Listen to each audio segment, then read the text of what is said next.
Saudara jemaat yang dikasihi Tuhan, baik yang ada di gedung gereja maupun yang mengikuti ibadah ini dari berbagai tempat, dari rumah maupun tempat lain. Selamat pagi, selamat hari Minggu, dan salam sejahtera untuk kita semua. Saya mulai dengan satu cerita pengalaman. Waktu kami dulu diutus, istri anak, bertiga orang waktu itu, diutus ke Jerman untuk menjadi tenaga utusan gerejawi tahun 90. Jadi kursus 5 bulan di Jakarta dari Januari sampai Mei. Kemudian setelah berangkat tiba di sana Agustus, pada bulan November Desember harus ikut lagi kursus tambahan bahasa Jerman selama 1,5 bulan di Frankfurt. Ada satu pengalaman menarik. Waktu itu ada salah satu peserta kursus orang Jepang. Jadi waktu ronde perkenalan, orang semua memperkenalkan. Rupanya dia dapat dengar kita bilang kita dari Indonesia. Saudara tahu apa yang terjadi?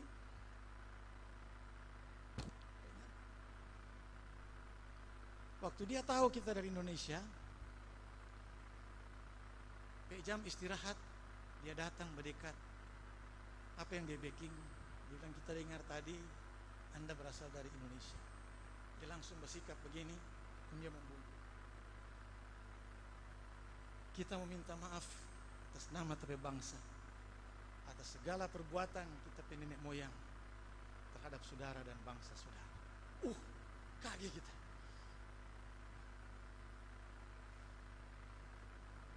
Anak muda, itu orang masih umur 20-an, 90.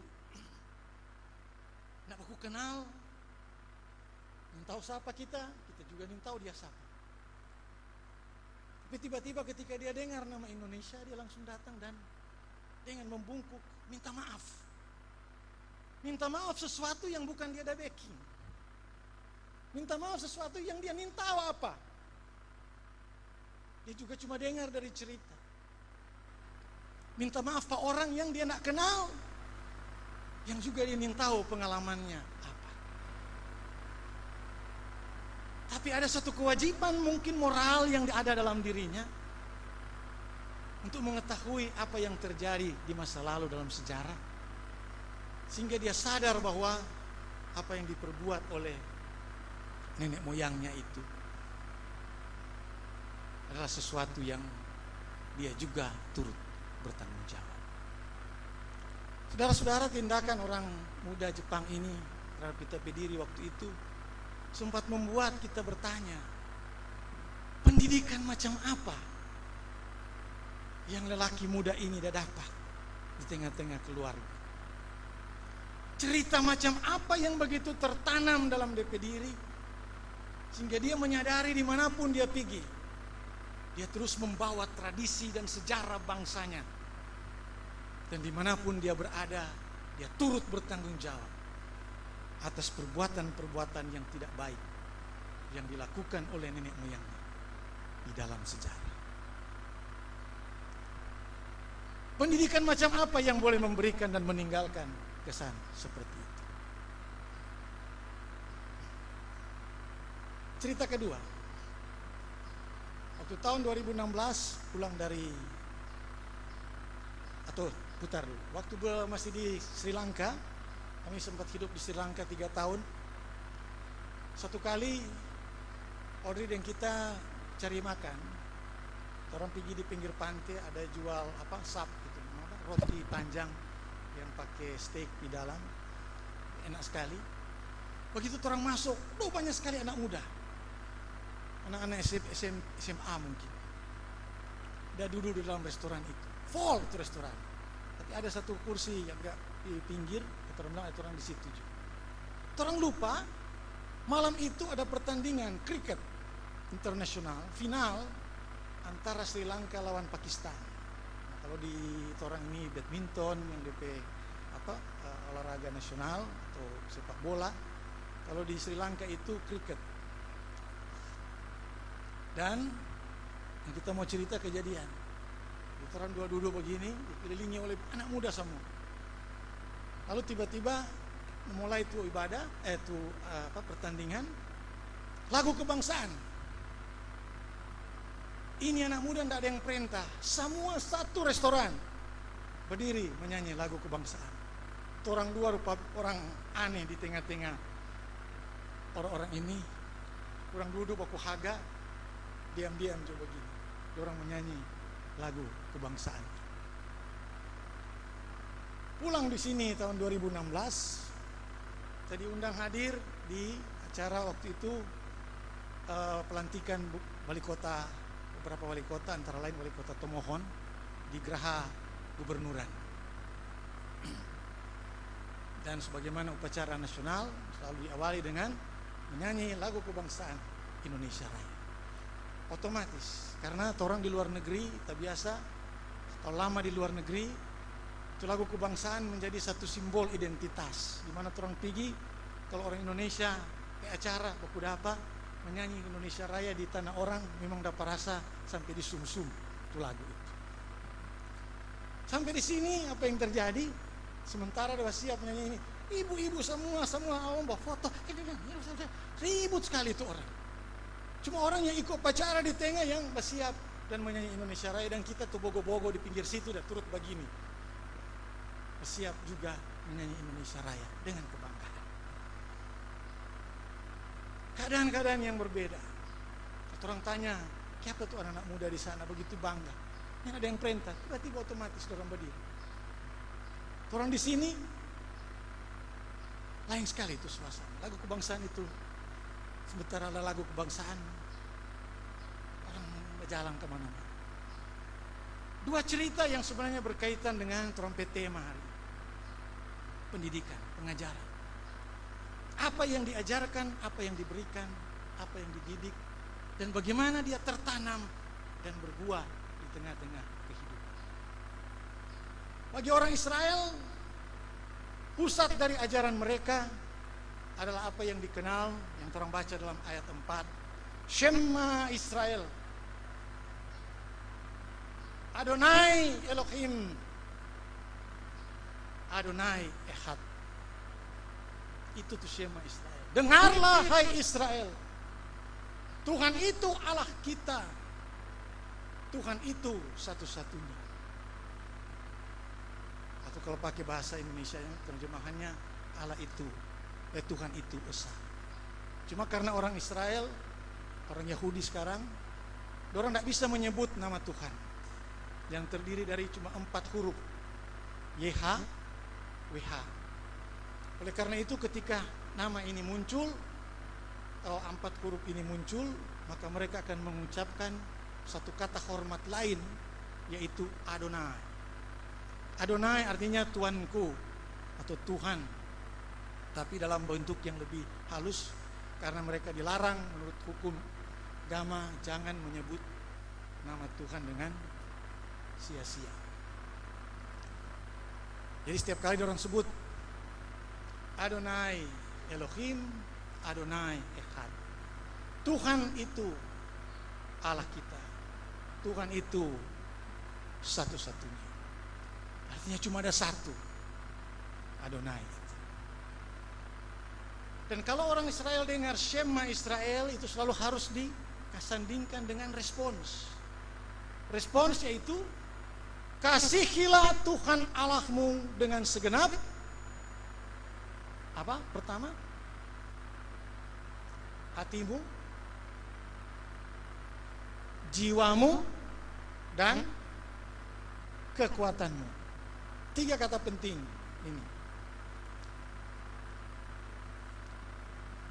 Cuma orang dalam bahasa Indonesia itu kata jantung sudah jadi hati. Padahal yang dimaksud itu adalah core dalam bahasa Latin, bukan hepa. Tapi karena orang bahasa, kita tahu itu dari orang profesor dulu, Profesor Lengkong di Tomohon, yang ajar dia itu bilang itu kesalahan dalam pengungkapan. Karena bahasa Indonesia yang benar dulu, dia bilang dia belajar di sekolah, itu orang tidak menyebutkan hati untuk jantung. Tapi kalau dia bilang kekasih itu dia sebut apa? Engkaulah jantung hatiku. Jantung hati itu satu kesatuan integral. Dan itu juga di dalam kepercayaan orang Yahudi dan banyak bangsa-bangsa di Timur Tengah pada waktu itu. Jantung itu merupakan inner mind. Jadi disitulah sebenarnya, orang belum tahu itu otak. Belum ada penelitian tentang otak itu pusat kesadaran, pusat pikiran, pengetahuan disimpan di situ. Dan belum tahu tuh hipotalamus, frontal lobe dan segala macam yang ada di otak itu tidak diketahui. Orang cuma tahu satu bagian di tubuh ini yang bergerak terus adalah jantung. Maka itu dijadikan simbol dari apa semua yang menjadi kepintaran, kehikmat dan lain-lain, itu pusatnya ada di jantung ini. Saya ingat waktu tahun 2007 pergi di Mesir, orang liburan keluarga di Mesir, sempat mampir di Museum Imhotep DP nama. Imhotep itu arsitek dari para firaun dulu yang membangun piramida. Imhotep DP nama. Dan itu sekarang dia diabadikan di Saqqara, ada satu piramid yang belum selesai, masih berbagian dari bentuk. Dan di situ di dalam museum itu dijelaskan tentang bagaimana proses mumifikasi. Kalau itu Firaun mati, bagaimana dimumifikasi. Yang menarik yang kita lihat di sana adalah ada disediakan bejana-bejana, jars itu untuk jantung, untuk hati, untuk barang-barang yang ada dalam tubuh di sini. Tapi otak dorang sedot, buang. Jadi itu tuh hati, jantung itu betul-betul menjadi sentral. Begitu juga dalam ajaran ini, engkau harus mengasihi Tuhan Allahmu dengan segenap jantung hatimu. Pakai begitu, jangan bilang dari hepar di sini. Ya, padahal ini maksudnya adalah jantung. Karena inilah seluruh pengetahuan, seluruh budi dan ada dalam diri manusia, itu pusatnya dianggap ada di sini. Kemudian yang kedua, kasihilah Tuhan Allahmu dengan segenap jiwamu. Di bahasa Ibrani itu nefesh. Dan kalau orang ingat kata nefesh, itulah nafas kehidupan yang diberikan kepada Adam pertama kali. Bagi orang Yahudi, kehidupan itu adalah nafas yang orang sebut jiwa. Tapi orang tidak mengerti itu jiwa. Orang menganggap tubuh itu sesuatu keutuhan, tidak bisa dibeda-bedakan, tidak bisa dipisah-pisahkan. Oleh karena itu kalau bilang kasihilah Tuhan Allahmu dengan segenap jiwamu, artinya ini nafas ini, segenap kehidupanmu, apa yang ada di dalam orang hidup itu semua menjadi bagian dari kasih kepada Tuhan. Karena bagi orang Yahudi juga kematian adalah nefes hilang. Nefes hilang, mati. Nefes ada, hidup. Itu perbedaan antara hidup dan mati. Baru yang ketiga, kasihilah Tuhan Allahmu dengan segenap kekuatanmu. Meot dalam bahasa Ibrani. Kalau meot itu berkaitan dengan keterampilan, kekuatan yang ada di luar. Orang kekayaan, kemampuan dan semua yang ada di luar tubuh itu semua diberikan. Sehingga ini menjadi esensial bagi orang Yahudi. Tapi apa intinya? Intinya ada pada kata Shema. Kalau dikatakan Shema, dengarlah hai Israel, maka dia harus ada 3 action yang keluar kalau orang Israel dengar kata Shema. Yaitu yang pertama, dengar pakai telinga. Kedua, beri perhatian dengan seluruh keberadaan. Dan yang ketiga, harus ada respons. Oleh karena itu, Shema Israel, dengarlah hai Israel, Tuhan itu Allah kita, Tuhan itu hanya satu atau esa. Maka orang harus merespons dengan mengasihi Tuhan Allah dengan segenap jantungmu atau jantung hatimu, dengan segenap jiwamu dan dengan segenap kekuatanmu. Lalu apa DP implikasi? DP implikasi adalah apa yang dikatakan di sini. Kalau money backing itu dia, maka lanjut umurmu di tanah yang diberikan Tuhan kepadamu. Jadi orang Israel dulunya tidak punya ajaran, dogma untuk mengatur orang. Tapi yang ada adalah relasi antara keyakinan kepada Tuhan dan respons kepada Tuhan, dan bagaimana menerjemahkan respons itu di tengah-tengah kehidupan. Itulah hakikat pengajaran. Itulah yang harus dipegang, yang harus dijaga dari generasi ke generasi, yang harus disimpan terus menerus. Dan itu yang orang baca di ayat yang selanjutnya, ayat 6 dan 7. Haruslah engkau mengajarkannya berulang-ulang kepada anak-anakmu, membicarakannya apabila engkau duduk di rumahmu, apabila engkau sedang dalam perjalanan, apabila engkau sedang berbaring. Jadi bayangkan, di rumah, duduk, berbaring, bicara. Dalam perjalanan, bicara itu. Haruslah juga engkau mengikatkannya sebagai tanda pada tanganmu. Tanda di tangan artinya orang bisa lihat. Haruslah itu menjadi lambang di dahimu, simbol yang menjadikan identitas. Orang kalau lihat itu orang tahu bahwa Shema Israel ada di dalam diri setiap orang.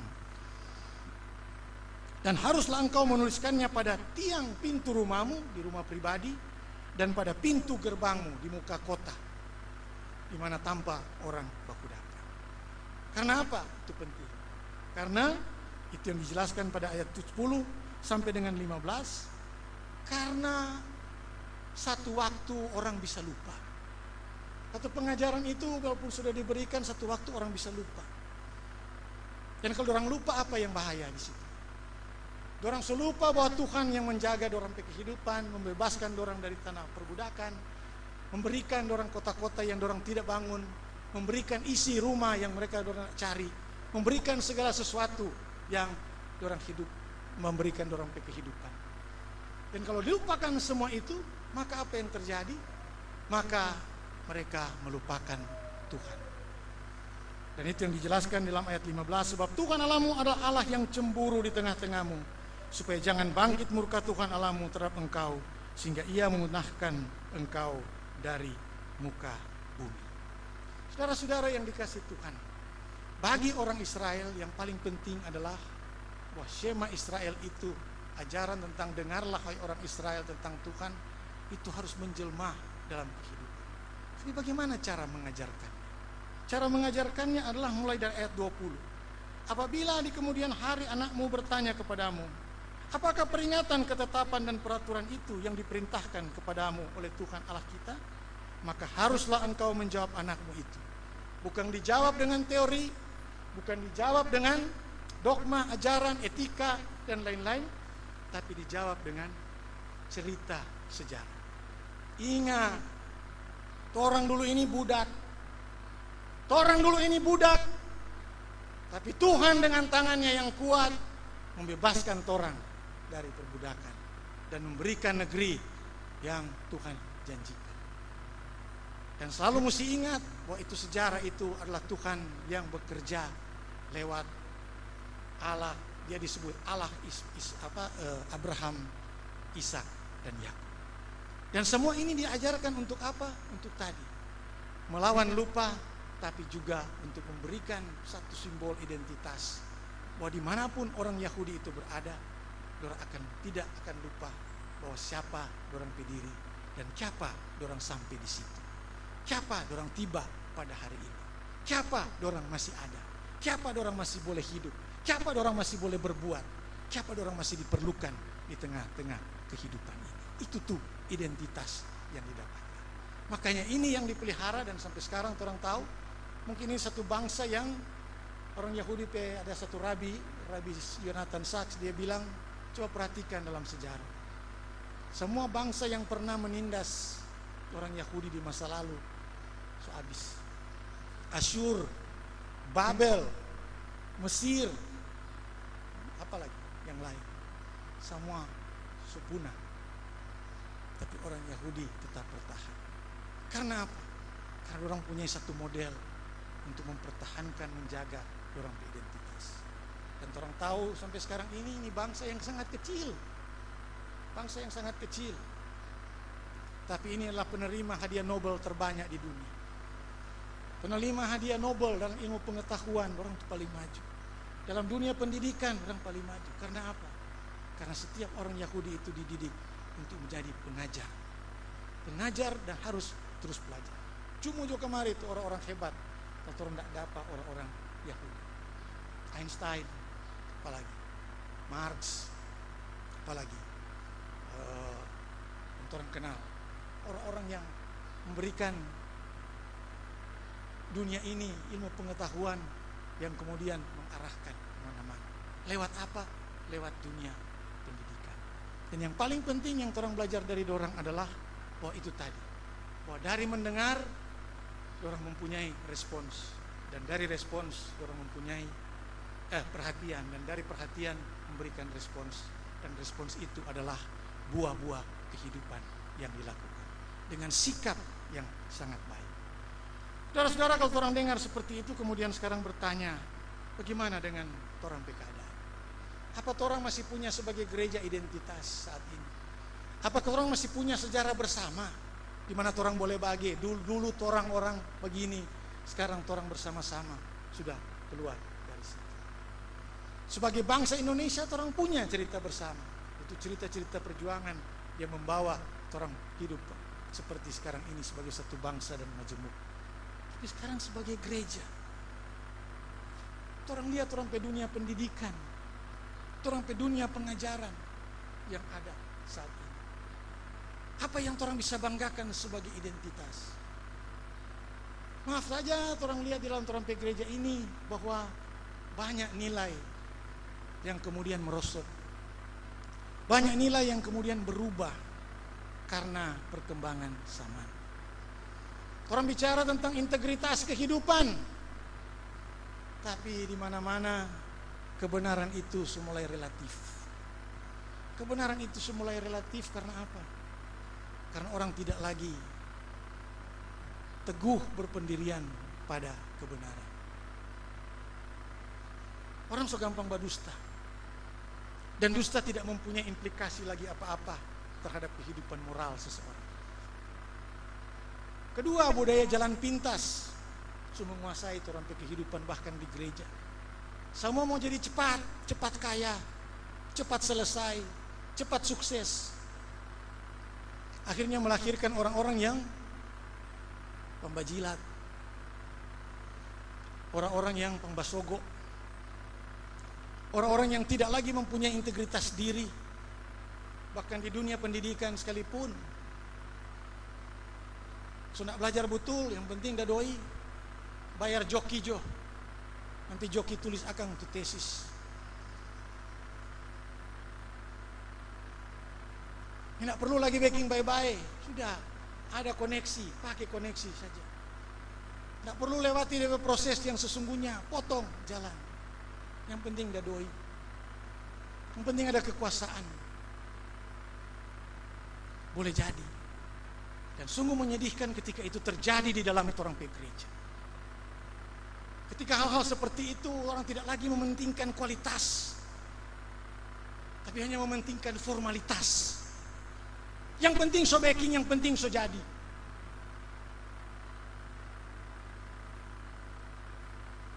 Mau bicara pembekalan, orang lihat jo bagaimana. Yang penting so backing, yang penting so jadi.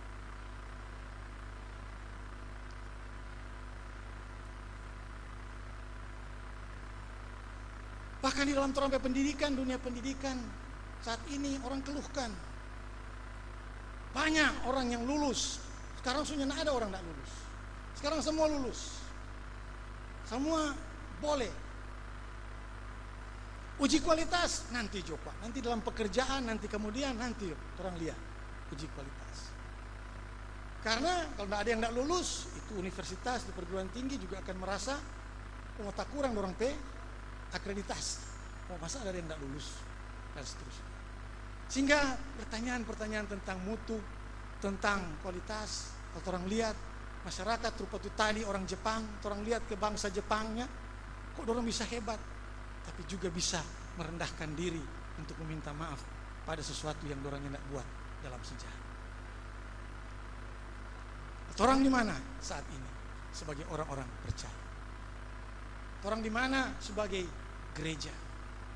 Kalau terjadi pembiaran di dalam mempertahankan mutu pendidikan, kalau terjadi pembiaran di dalam mempertahankan kualitas kehidupan beriman. Contoh, orang jemaat boleh bicara 5 jam sidang majelis jemaat, tapi PBG tidak jalan. Pembinaan warga gereja tidak ada. Penelan Alkitab tergantung. Organisasi bertumbuh, berkembang. Tapi kualitas kehidupan dalam membentuk identitas dan nilai-nilai ada di mana? Pertanyaan-pertanyaan seperti ini membuat orang bertanya, untuk apa orang bergereja? Jangan-jangan bergereja itu memang tinggal formalitas. Dia sudah menjadi satu kehidupan sosial biasa. Yang penting, ada yang bilang di jemaat ini, tidak usah bilang nama. Orang kok bergereja pendeta cuma karena orang mati. Orang bergereja supaya ada kehidupan sosial. Ada yang bikin sabua kalau ada kedukaan. Ada yang membantu di dapur kalau ada kedukaan. Ada yang baku tulung. Ada juga yang mau bantu kalau terompe anak mau kawin. Ada juga yang mau bantu kalau ada ini, ada itu. Ada kehidupan sosial. Dan itu namanya gereja. Tapi kualitas keimanan, nilai-nilai integritas, kejujuran mulai merosot, mulai hilang. Dan orang pandang itu semua ke orang mata anak-anak yang akan mewarisi gereja ini ke depan. Apa yang akan terjadi? Semulai ada kerapuhan yang muncul di tengah-tengah orang. Sudah pada dengar itu dia. Karena sekarang dunia internet masuk ke orang kehidupan sampai ke orang ruang-ruang privat sudah dimasuki dan diduduki oleh internet. Dia pengaruhi orang kehidupan. Dia atur orang kehidupan. Dan informasi-informasi yang diberikan pada orang itu sungguh-sungguh bisa mengubah orang bersikap hidup. Karena sekarang mau tanya tempat bertanya dalam gereja, dan ini persoalan yang serius sekali dan mungkin kita harus pikirkan mulai dari jemaat sini. Kita pernah diminta untuk memimpin acara remaja di daerah Kelawat tentang baptisan, sakramen baptisan pada anak remaja. Mau kasih penjelasan. Sebelum berangkat kita buka di internet, cari tulis kata baptisan. Yang keluar pertama-tama paling atas apa? Ajaran saksi Yehova. Yang semua bertentangan dengan apa yang diajarkan di tengah-tengah gereja kita. Baru mau cari petunjuk lain, mau cari apa? Tidak ada. Itu paling utama. Baru ada beberapa yang lain yang juga dari gereja-gereja yang beraliran berbeda dengan orang gereja. Tidak ada informasi di internet. Padahal internet ini ada dipakai di semua tempat. Dan sekarang ada lagi kecenderungan, baru-baru ada seorang pemimpin di daerah kita ini yang bercerita begini Pak kita. Wah pendeta orang anak-anak sementara dipengaruhi dengan satanisme. Yang bawa itu orang top. Yang dia sebenarnya menjelaskan itu bahwa dia bertobat. Itu Mongol. Mongol bilang dia bertobat. Dia sudah itu. Tapi dia ini dulu adalah salah satu panglima kalau tidak salah dia bilang, panglima dari gereja setan di Asia. Wong kacili jo. Dan dia bilang itu, dia ada penjelasan, kalau orang bangun itu video, 80% menjelaskan isi dari itu gereja setan. 20% dia cerita sedikit-sedikit tentang dia pertobatan. Yang tak tinggal Pak orang yang bau ini apa kira-kira Pak anak-anak muda? DP cerita pertobatan atau DP cerita tentang ajaran itu? Nah anak-anak ini mau pi mana orang? Mau pi cari jawaban. Kalau orang menemukan hal seperti itu. Atau orang-orang dewasa sekalipun. Betul kok itu mau jelaskan. Itu bagus kan. Kemudian dia mulai cari tambah.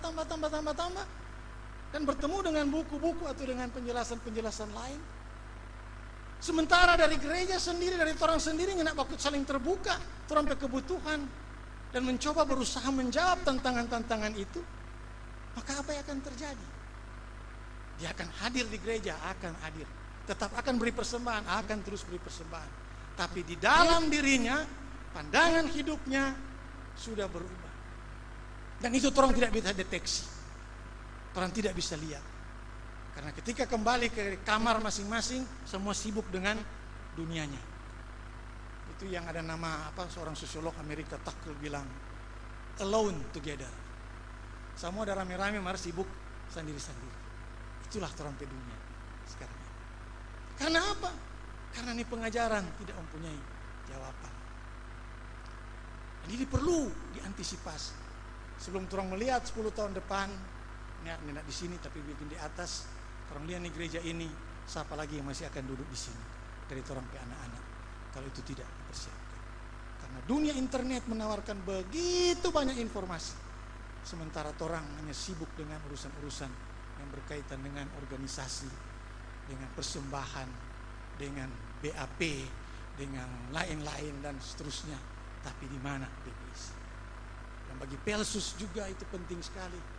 Bahwa 5 tahun ke depan harus ada isi. Yang besok orang bikin kuis Alkitab, yang pertama-tama gagal adalah Pelsus. Karena apa? Ya mungkin karena juga orang terlalu banyak sibuk dengan hal-hal yang bersifat organisatoris, tapi kurang sibuk dengan hal-hal yang seperti dibutuhkan. Karena bisa saja orang salah tempatkan pengajaran itu. Kemarin itu ini cuma cerita leluconnya. Ada tuh om kata dia ke anak kecil pulang-pulang menangis. Ada yang anak kecil juga ada pukul di lorong. Pulang-pulang menangis. Apa anak menangis? Kita pak orang udah pukul. Nah itu kok anak. Papa udah bilang kok belajar karate. Nah cuma belajar menyanyi. Serta orang pukul nggak mau tangkis dengan suara 3. Ini mungkin mengingatkan orang bahwa isi pengajaran kadang-kadang dibutuhkan. Karena Kristus hadir di tengah-tengah kita lewat hikmat-Nya. Tapi bagaimana mengolah hikmat itu menjadi kehidupan? Itu sama dengan orang Israel. Shema Israel. Dengarlah wahai orang Israel. Tuhan Allah itu. Tuhan itu Allah kita. Tuhan itu Esa. Tapi bagaimana Tuhan menjadi bagian dari terompe kehidupan? Dan dia berbuah dalam terompe kehidupan. Itu ditentukan oleh hikmat yang Tuhan berikan kepada orang. Semoga ini akan menjadi bekal bagi kita memasuki hari-hari kehidupan selanjutnya. Amin.